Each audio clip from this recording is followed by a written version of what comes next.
আজকে stick noodles রান্না করব। গরম পানিতে একটু লবণ দিয়ে দিলাম, তারপর দিয়ে দিলাম একটু সয়াবিন তেল, নুডলস সিদ্ধ দিয়ে দিলাম। হ্যালো ভিউয়ার্স, আসসালামু আলাইকুম। কেমন আছেন আপনারা সবাই? আলহামদুলিল্লাহ আমি ভালো আছি। এখানে দুটা ডিম কেটে নিয়েছি মরিচ দিয়ে, এটা এখন ঘোরা করে ভেজে নেব। পেঁয়াজ হয়ে গেছে, এখন দিলাম সয়া সস,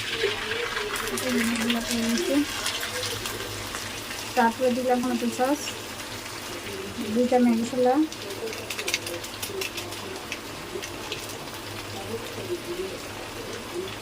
এটা একটু ভালোভাবে নেড়ে চেড়ে মিশিয়ে নিলাম।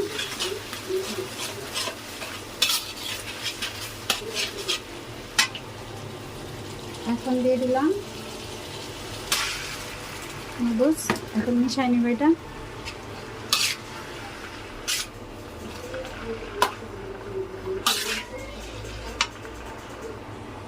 এখন ডিম আর কাঁচামরিচগুলো দিয়ে দিলাম, দিয়ে মিশিয়ে নেব। আর নুডলসের 2 প্যাকেট মশলা এটাও দিয়ে দিলাম।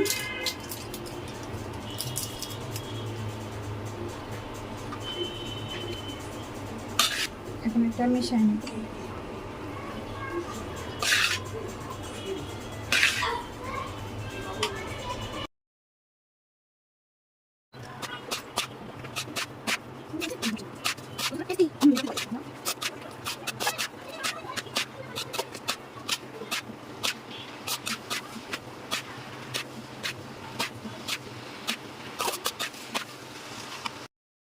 একটু লবণ দিলাম, কারণ সয়া সস ম্যাগি মশলা এগুলোতে লবণ ছিল, তাই লবণটা তখন দেইনি। আবার আরেকটু গোলমরিচ দিয়ে দিলাম। এখন এটা মিশিয়ে নেব। হয়ে গিয়েছে আমার নুডলস রান্না, তৈরি হয়ে গেল বাচ্চাদের জন্য মজাদার নুডলস রান্না। কেমন হয়েছে কমেন্ট করে জানাবেন। বাচ্চারা তো খাওয়ার জন্য হুড়োহুড়ি করতেছে, সামান্য একটু ভিডিও করবো সেটা করতে দিচ্ছে না। আল্লাহ হাফেজ।